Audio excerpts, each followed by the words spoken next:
안녕하세요. 저는 아들 자식 하나 있는 60대 여자입니다. 사람이 살다 보면 참 많은 일이 일어나곤 하죠. 저도 다른 사람들과 별다를 바 없습니다. 기구한 팔자가 더하면 더했지 절대 덜하진 않거든요. 그래도 제게 선물 같은 존재인 며느리가 있어서 그나마 행복하게 지내는 것 같아요. 사실 저는 지금 우울증을 앓고 있어서 정신과에 다니고 있어요. 반백년이 넘는 나이에 무슨 우울증이냐 하시는 분들도 있겠죠. 저는 남편이 제 곁을 떠난 이후로 우울증을 앓게 되었습니다. 그러면서 적막한 공간에 혼자 있는 것을 굉장히 싫어하게 되었어요. 세상에 혼자 남겨진 것만 같은 기분이 너무 싫었거든요. 그래서 하루 종일 텔레비전을 틀어두거나 라디오를 틀어놓거나 음악을 항상 틀어놓습니다.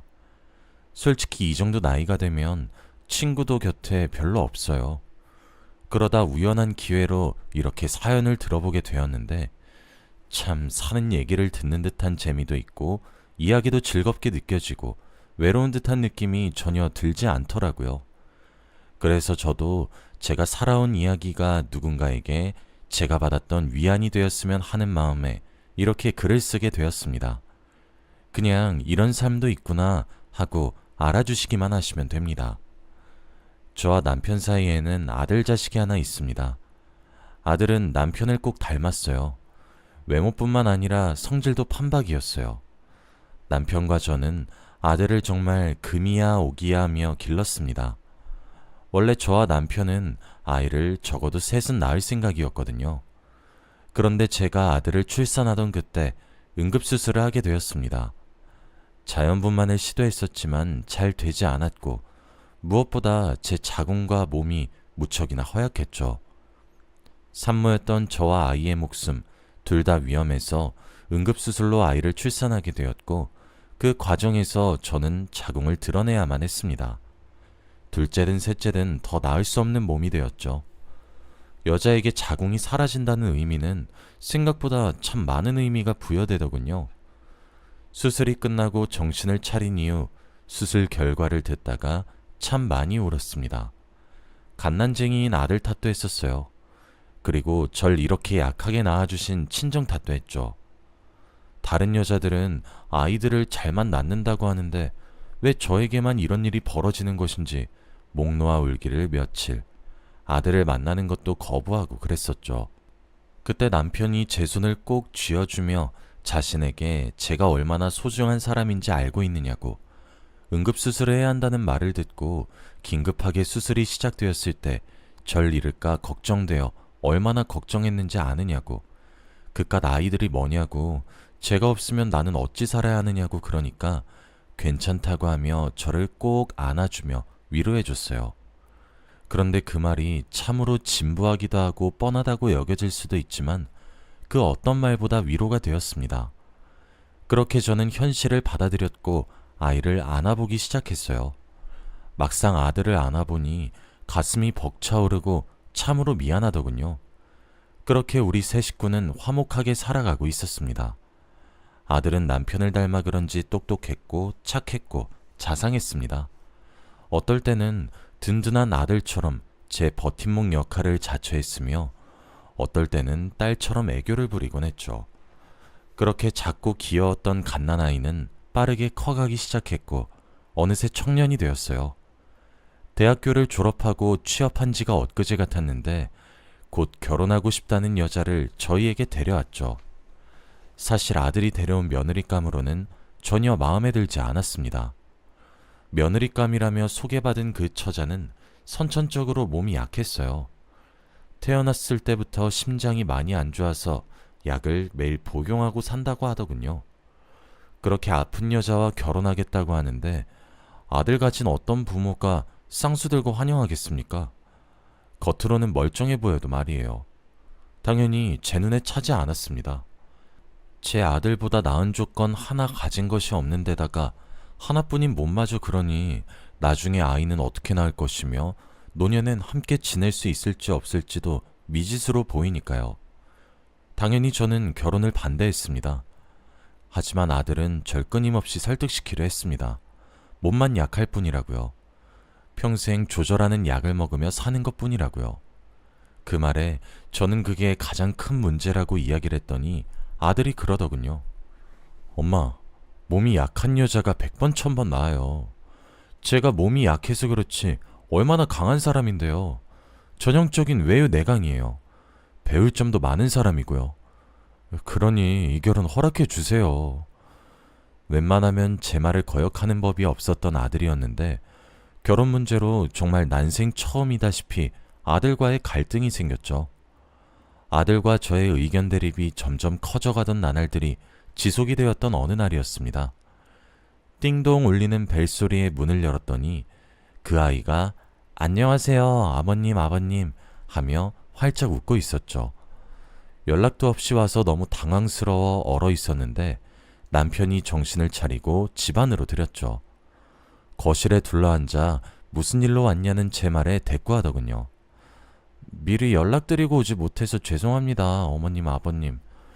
연락드리고 찾아뵐까 싶었는데 아무래도 저를 마음에 들어 하시지 않아 만남을 거절할지도 모른다는 생각이 들어서 무례인 줄은 알고 있었지만 이렇게 무작정 찾아왔습니다. 맹랑하다는 생각도 들고 어이가 없기도 하고 참 당돌하다 싶다는 생각을 많이 했어요. 그랬더니 혼자서 주절주절 말을 하기 시작했고 준비한 자료라며 저희에게 종이들을 건네더군요. 그 종이 속에는 자신의 심장이 문제가 생겼을 때 어떻게 대비를 해야 하는 것인지에 적혀 있었어요. 수술을 하게 된다고 하더라도 재정적으로 보험이 무엇이 들어가 있어서 괜찮다는 내용들이었고 그 이외에도 제 아들과 결혼해서 앞으로의 미래 계획을 솔직히 놀라울 정도로 아주 세밀하게 짜놨더라고요. 지금 당장 저희 아들보다 부족해서 마음에 들지 않으신 것 충분히 이해하고 있다고. 그러니 저희가 마음의 문을 열어줄 때까지 자신은 충분히 기다릴 수 있으니 속도가 느려도 좋으니 마음의 문만 열어달라고 또박또박 이야기를 하는 모습이 참 무슨 마음인지 그리 밉게 보이진 않았습니다. 그렇게 돌려보내고 난 뒤 남편이 제게 아들의 결혼을 허락하자고 하더군요. 여보, 자식 이기는 부모가 세상에 어디 있겠어. 우리도 마찬가지일 거야. 그냥 우리 아들이 하고 싶은 대로 하게 둡시다. 우리 아들 그동안 효자였잖아. 당신 말 하나하나 다 듣다가 이제 결혼만큼은 자기가 원하는 사람과 하고 싶다는데 나는 그런 아들의 결정을 지지하고 싶어. 그러니 우리 이 결혼 허락해 줍시다. 응? 남편의 말에 저도 못 이기는 척 고개를 끄덕였습니다. 그렇게 저는 똑 부러지는 며느리를 얻게 되었죠. 사돈될 집안에서는 딸아이가 아파서 한참 기우는 결혼이라고 하시며 정말 온갖 금전적 지원을 아끼지 않더군요. 그렇게 새로운 가족을 맞이했지만 저는 여전히 며느리가 어색했습니다. 제 눈이 높았던 탓인지 금전적인 여유가 되더라도 저는 건강한 사람이 낫다 싶은 마음이 가시지는 않았죠. 그런데 며느리는 끊임없이 제게 다가오려고 노력을 하더라고요. 무안을 주기도 했고 언짢다는 듯 대꾸하기도 했는데도 불구하고 생글생글 웃으면서 다가오더군요. 그렇게 며느리가 생긴 지 5년이 되던 해였습니다. 그리고 언제나 그렇듯 불행은 항상 예고 없이 찾아오게 되었죠. 5년 정도 즈음이 되니까 밉든 곱든 내 며느리구나 싶어서 처음처럼 대면대면하진 않았지만 그렇다고 썩 달갑지는 않은 그런 고부 사이가 되었죠. 하루는 친구들과 낚시를 떠난 남편이 연락이 되지 않았습니다. 배낚시가 취미였던 남편은 낚시를 갈 때마다 제게 자주 무엇을 잡았는지 무엇을 하고 있는지 알려주는 자상한 사람이었는데 그날따라 좀처럼 연락이 오질 않았고 제 전화를 받지도 않았죠. 무언가 불길한 기시감이 느껴졌지만 애써 무시하고 있었어요. 깊은 새벽 갑작스럽게 따르릉 하며 전화가 울렸고 전화 벨소리에 저는 잠에서 깨어났습니다. 불이 다 꺼진 어둠 속에 홀로 울리는 전화기가 그날따라 참 스산하게 느껴졌고 받기 싫더군요. 겨우 불안한 마음을 달래며 전화를 받아보니 경찰이었습니다. 안녕하세요, 경찰입니다. 김수찬 씨 보호자님 되십니까? 그 짧은 한마디에 제 심장은 내려앉을 것처럼 쿵쿵 뛰기 시작했고 저는 떨리는 목소리로 접니다. 왜 그러시나요? 경찰에서 무슨 일로 전화를 주셨습니까? 이어지는 경찰의 말에 저는 혼절하지 않기 위해 기를 쓰고 정신을 차려야 했어요. 아, 예. 참 안타까운 소식입니다만 김수찬 씨가 익사로 사망하셨습니다. 사고 신고를 접수받아 현장에 출동했지만 이미 신고를 받은 순간부터 늦었던 터라 이거 참 죄송합니다. 지금 땡땡병원으로 김수찬 씨를 포함한 모든 일행을 다 옮겼습니다. 무슨 소리를 하는 것이냐고, 내 남편이 맞는지 확인은 제대로 한 것이냐고 울먹거리며 물어보는 제 질문에 돌아오는 대답은 그저 죄송하다는 말뿐이었어요. 무슨 정신으로 전화를 마무리했는지 모르겠더군요. 정신을 차려보니 아들에게 전화를 걸고 있었습니다. 새벽 3시를 향해 가는 시간이었어요. 늦은 새벽이라 그런지 아들에게 건 전화 신호음만 계속 울렸죠. 이내 전화 받는 소리가 나더니 며느리 목소리가 들렸습니다. 내가 무슨 말을 어떻게 했는지 기억은 나지 않지만 며느리는 제 울음을 토해내는 목소리에 놀랐고 그 길로 저희 집을 찾아왔습니다. 그렇게 우리 세 사람은 남편을 만나러 갔습니다. 바다에 배낚시를 갔던 남편은 잠시 구명조끼를 벗었다고 합니다. 그리고 하필 그때 배가 크게 출렁거렸고 배의 끝쪽에 서 있었던 남편은 바다에 풍덩 빠졌다고 합니다. 함께 여행 간 사람들도 다 제 남편과 또래인 사람들인데 그렇게 다 늙은 노인네들이 제 남편을 어떻게 구했겠습니까? 배를 운전해 주신 선장님이 남편을 겨우 건져주었으나 남편은 너무 오랜 시간 숨을 제대로 쉬지 못해 고통스럽게 익사로 세상을 떠나게 되었습니다. 남편의 장례를 치르던 순간 함께 놀러갔던 지인들이 제게 무릎을 꿇으며 죄송하다고 면목이 없다고 빌더군요. 그리고 저는 무너졌습니다. 남편이 너무 아파 이별을 준비하고 있었던 상태도 아니었고 정말 마른 하늘의 날벼락처럼 떨어진 남편의 죽음을 저는 제대로 받아들이지 못했고 받아들일 수 없었습니다. 남편을 보내는 자리도 울다 지쳐 쓰러져 제대로 지키지도 못했죠. 예기치 못한 남편의 죽음은 제 삶에 커다란 돌을 던지듯 쉽게 망가뜨렸어요. 그랬던 순간 며느리가 저희 집에 드나들기 시작했습니다. 집도 치우고 밥도 해주고 평일 매일을 아침에 출근해서 우리 집으로 퇴근해서 절 챙기고 집으로 돌아갔고 금요일이 되면 아예 아들과 함께 저희 집으로 퇴근해 저를 보살피려고 했죠. 당시에는 그런 작은 관심들도 싫었어요. 그런데 그런 며느리의 행동들이 또 저를 살게 만들더군요. 며느리가 차려준 밥을 먹고 빨아준 옷을 입고 치워준 집에 있었죠.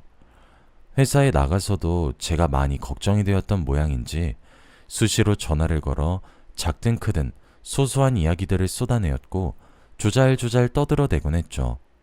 그때 아들이 했던 말이 떠올랐어요. 처음 결혼을 허락 맡을 때 건강이 유약해서 그렇지 속은 누구보다 강하단 말이에요. 솔직히 아들보다 더 나았습니다. 그렇게 저는 며느리를 저도 모르게 인정했고 또 의지했습니다. 사실 며느리는 그렇게 1년이라는 시간이 넘도록 제게 헌신해 주었어요. 사실 1년이란 시간이 짧다면 짧지만 길다면 또 긴 시간인데 그 시간 동안 변하지 않고 제게 잘하려고 노력하고 위로하기 위해 애쓰는 며느리의 모습을 보면 감히 어느 누구도 예쁘지 않다고 말을 할 수가 없을 겁니다. 그러던 어느 날 며느리가 제게 머뭇거리며 이야기를 하기 시작했습니다. 나쁜 의도로 하는 말이 아니니 오해하지 마시라고 단단히 못을 박으면서요. 그러면서 한다는 말이 제게 정신과를 함께 가자고 하더라고요. 어머니, 저랑 함께 병원 가보시는 건 어떠세요? 요즘에는 옛날처럼 정신과에 이상한 사람들만 가는 곳이 아니에요. 다름이 아니고 어머니가 점점 감정적으로 안 좋아지시는 것 같고 자꾸 불면증에 시달리셔서 약을 조금 드셔보거나 해도 무척이나 좋아질 수 있으니까요. 네? 당연히 처음에는 거부감이 무척이나 심했습니다. 어떻게 나를 그런 곳에 데려가려고 하나 싶었고 배신감까지 들었죠. 며느리는 아들과 합세해서 저를 설득하기 시작했고 결국 병원에 가서 진단을 받게 되었어요.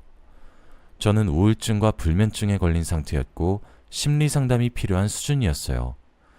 처음엔 저보다 어린 사람에게 제 소개 얘기를 하는 것도 마음에 들지 않았고, 상담을 왜 마주 앉아서 해야 하는 것인지 좀처럼 받아들일 수가 없었죠.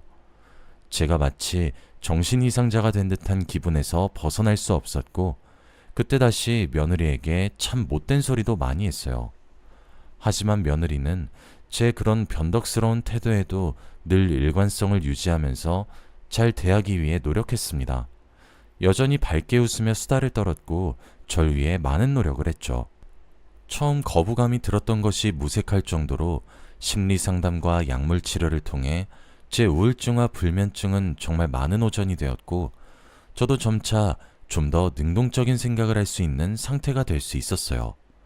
무엇보다 남편이 그렇게 떠나버리고 술에 기대어 의지하며 하루하루를 죽지 못해 살았던 날들이 많았는데, 그런 날들도 차츰차츰 줄어들고 건강한 하루를 보낼 수 있게 되었죠.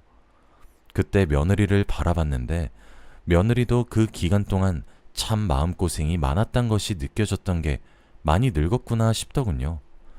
눈가에 주름 하나 없었던 며느리였는데 눈 근처에 주름도 하나둘 자리 잡고 있는 모습을 보니 새삼스럽게도 참 미안한 마음이 많이 들었습니다. 앞에 얘기했다시피 며느리는 아예 술을 마시지 못해요. 심장이 약해서. 하지만 저는 술을 참 좋아합니다. 술 기운에 용기라도 얻지 않으면 말을 하지 못할 것 같아 며느리에게 술을 마시자고 한 후에 말을 했습니다. 제 진심을 전하기로 결심을 했죠. 아가, 내가 그동안 미안했다. 너무 심했지? 내가 너무너무 미안해. 결혼을 시켰을 적에도 우리 아들만 귀한 자식이 아니라 너도 남의 집 귀한 딸이란 사실을 내가 알았어야 했는데, 네가 몸이 약하고 아프다는 말이 그렇게 미울 수가 없어서 나이값도 못하고 널 그토록 미워했었다. 그런데 사람이 살아가다 보니 마음에 병이 나는 것보다 몸에 병이 나는 것이 훨씬 낫더구나. 너만은 아이가 없는데 너처럼 이렇게 착하고 어진 며느리가 이 세상 어디에 있다고 내가 그걸 모르고 그렇게 어리석게 행동했던 것인지 모르겠구나. 정말 미안하구나. 내가 우리 남편 그렇게 허망하게 보내고 난 뒤 네 덕에 지금처럼 다시 제대로 살아갈 수 있게 되었다고 해도 절대 과언이 아니란 걸 스스로도 매우 잘 알고 있어. 시간을 돌릴 수만 있다면 널 미워했었던 과거를 다 지워버리고 싶을 정도야. 남편을 보내던 날에도 정신 못 차리는 시엄마랑 남편도 네가 다 챙기고, 우리 남편을 네가 너무 잘 보내줘서 그 양반도 이승에 미련 하나 두지 않을 것 같구나. 내가 정말 미안하다. 우리 앞으로 잘 지내보는 건 이미 늦은 거니? 며느리의 손을 꼭 부여잡고 제가 할 수 있는 만큼 최선의 진심을 담아 얘기를 했습니다. 그랬더니 며느리가 제 손을 맞잡아주며 그러더군요. 아니요, 어머님. 당치도 않아요. 전 정말 괜찮거든요. 저요, 남편을 만나기 전까지 결혼이란 건 생각조차 못 해봤어요. 제 몸을 제가 잘 아니까 이런 몸을 가지고 결혼하는 것 자체가 민폐란 사실을 저는 아주 어렸을 때부터 잘 알고 있었거든요. 그런데 지금 남편을 만나게 되면서 제 인생이 얼마나 화사해졌는지 어머님 모르실 거예요. 그런 선물 같은 남편을 제게 주셨는데 제가 어머님께 어떻게 효도를 하지 않겠어요? 어머님은 제 말이 입에 발린 말처럼 들리실 수도 있고 믿기 어려우실 수도 있으시겠지만, 저는 어머님이 단 한순간도 미웠던 적이 없어요. 어머님은 제게 두 번째 엄마와도 같은 사람이에요. 저는 어머님이 무척이나 좋은걸요. 그러니까 제게 미안해하지 마세요. 저한테 미안해하시기보다 앞으로 저희 셋 모두 행복하고 건강하게 오래오래 잘 살려고 노력해요. 네? 그렇게 저와 며느리는 한번 서로를 끌어안고 그날 진짜 가족으로 태어났습니다. 저는 이제 며느리라는 호칭을 쓰지 않고 딸이라고 부릅니다. 제가 잃어버린 웃음꽃을 찾아준 며느리가 너무 예쁘고 이젠 제 딸처럼 귀하게 여겨지거든요. 그리고 이렇게 귀한 며느리를 데려온 제 아들이 아주 이뻐 죽겠답니다. 저는 아직도 여전히 익숙해지진 않았지만 이젠 제게 딸과 아들이 있어 남편의 빈자리에 조금씩 익숙해져 가는 중입니다. 한편으로는 제 자식들에게 고마운 마음이 들면서 미안한 마음도 많이 드네요. 앞으로 남은 인생은 딸이 된 제 며느리에게 상처를 주기보단 제가 지금껏 받아온 며느리의 사랑을 곱절로 돌려주려고 합니다. 제가 다시 열심히 새로운 삶을 시작할 수 있도록 많은 분들이 용기를 주셨으면 좋겠습니다. 여기까지가 제 이야기입니다. 긴 이야기 들어주셔서 너무 감사하고 여러분들도 행복하세요.